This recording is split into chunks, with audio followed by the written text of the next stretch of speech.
back. It's been a little while, and I'm back with another solo episode, which is quite exciting, particularly because I had forgotten that I'd written this. So when I sit down to record, I've always written it already, or at least done a rough outline of what I'm going to say, because I am not much of a public speaker. Anyhow, I thought, oh my goodness, I'm going to have to write something and sit down to record it.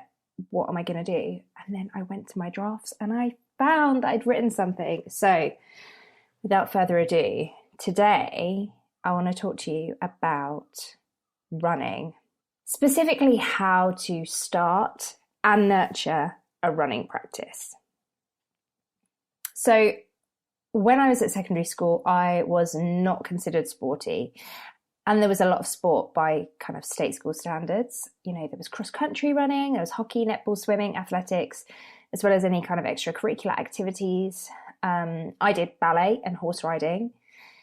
Anyway, sports seemed to be a really big deal, and another way to make your mark in the education system. But in a class of 30 plus kids and 5 forms per class each year. So yeah, it was a lot of children.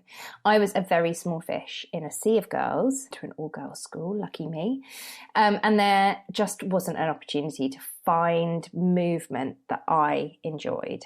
And I think this will probably be the same for quite a lot of millennials out there, particularly women. Anyway, add to that the decade that I was in, which was the 90s, and my traumatized ass was so painfully conscious of the body I inhabited and how, you know, it wasn't like Kate Moss's. Anyway, I decided I just wasn't sporty.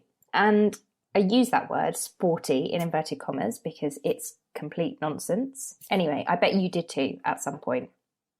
So an old article in The Guardian, it's really old, but it was published after a Women in Sport report showed that girls just aren't engaging with sports. Anyway, it said that 56% took part in sports versus boys at 71%. And there was this one line that really stayed with me. And it's this: in the past, students who were already sporty were used to identify and lead changes at schools. So even when trying to address the issue and find a kind of progressive solution, the media upholds the idea that sporty is linear and finite, and something that girls either are or are not. So what they're saying there is that, you know, students who were already sporty, they were already sporty, and they were being used to identify and lead changes at schools, as opposed to the kids who weren't sporty yet. Anyway, so that's where I thought about myself.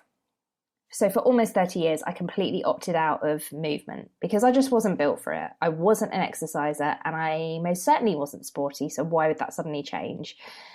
My eating disorder was pretty rampant until after I had kids, so my thin privilege meant nobody questioned my health. I was slim, I had a healthy BMI, so by these bullshit markers, absolutely nobody needed to worry or encourage me to change my lifestyle. Subsequently, not exercising and a cycle of restriction and binging became habitual. Until in my late 20s, I met my husband and spent several years travelling and changing my career. It's too long, don't read. Binge my blog later. And discovered movement that made me happy. Yep, it transformed my body, but not in a way that I expected. I felt strong and powerful and like I was sporty. So Yoga with Adriene was my first introduction to daily yoga in a way that didn't just mean achieving poses. Cliched, I know, but I did my first laughing yoga class in India, and I couldn't believe how different this class was with this tiny, insanely flexible Indian yoga teacher than to the bougie class I went to in London, where sacred meant a cursory namaste washed down with a green juice. So, okay, I like yoga then, but what else? Running. I love running. I love it. And I didn't always love running. I wanted to, But every time I joined my friend Caroline for a run along the river, I felt totally out of my depth. I hated it. Out of breath, sore, very unsatisfied. I gave up because I'm a perfectionist.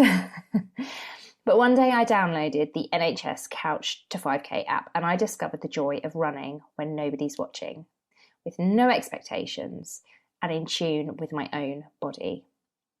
Honouring how it felt and mindfully noticing what felt hard and when it felt hard. I don't run with this app anymore.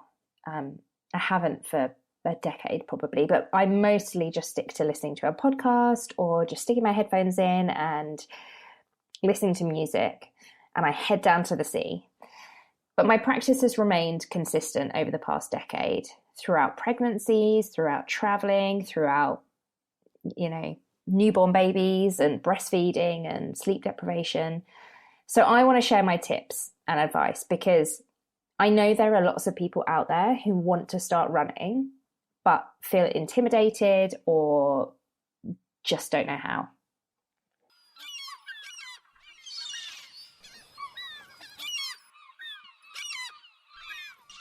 Number 1, get a good guide. If you have the budget, a personal trainer is one way to get into running and ensure you minimise injury and work on form. But let's face it, most of us don't have the money or time or inclination. Happily, there are heaps of low to no cost options. I like the NHS Couch to 5K app. You can get that on Android or iPhone. It's a structured program to get you running 30 minutes in a gentle, sustainable way. And I think from memory, it's over 6 to 8 weeks. So it's really nice and gentle. You won't even realise that you're building fitness. I love it. And you can find a fairly decent selection of running coaches on Instagram who offer a level of free advice. And of course, there's the legendary Park Run, which is free and nationwide. I also read a few books. Running Like a Girl, Run Mummy Run, and I Can Run are all books that I come back to. I do want to say that with all running books, all running books that are targeted towards women have terrible titles. I mean, the amount of Run Like a Girl, Running Like a Girl, Run Mummy Run, I hate it. And there was one called Run Fat Bitch Run, which Number 2, I just can't. Don't put pressure on yourself. Consistency doesn't have to mean all the time. There's been times I run 5 days a week. There's been times I've run 3 days a week, right through to a couple of times a month. At the moment, I aim for about once a week, and that works really well for me. Ultimately, you have to find a running routine you can stick to in a joyful way. Otherwise, you'll just give up after a few weeks and you'll feel disappointed, which is basically the toxic diet culture model. You deserve to find movement that you love, that fits in with your life. Number 3, find a juicy route that brings you joy. I love running by the beach so that I can hear the seagulls and the waves, and bonus, down in Brighton, it's nice and flat. I hate running in the park because it makes me feel claustrophobic, and I rarely run on busy streets. I prefer to take side routes when I have to. There's a quick route that I sometimes do when I don't have much time. It's like a quick 5.2k, and it's really light and busy, and so it feels safe in the evenings when I'd never head down to the beach. By the way, I did that once and I absolutely shit myself. Number 4, mix it up. So I've recently started interval training because I got into a bit of a 8k rut. I wouldn't go any further than 8k. Like sometimes I would go to 10k, but I pretty much would stop short at like 7.5 or 8k. And there's something about heading out knowing that I want to run to kind of XYZ spot that makes my body do a hard stop when I reach my goal. Of course, there's nothing wrong with doing the same route and length each time, but I get really bored easily. And I know that if I don't pique my own interest, I'll just give up. Number 5, rest. I did not understand the importance of rest days until I started cross-training with my Peloton. because I'm a twat. And I noticed how much more I enjoyed my runs when I only did 1 or 2 a week. Obviously, if I was training for a race, I'd tweak the frequency, but I'm not. Well, right now anyway. And the most important thing for me is to enjoy myself and stay injury free.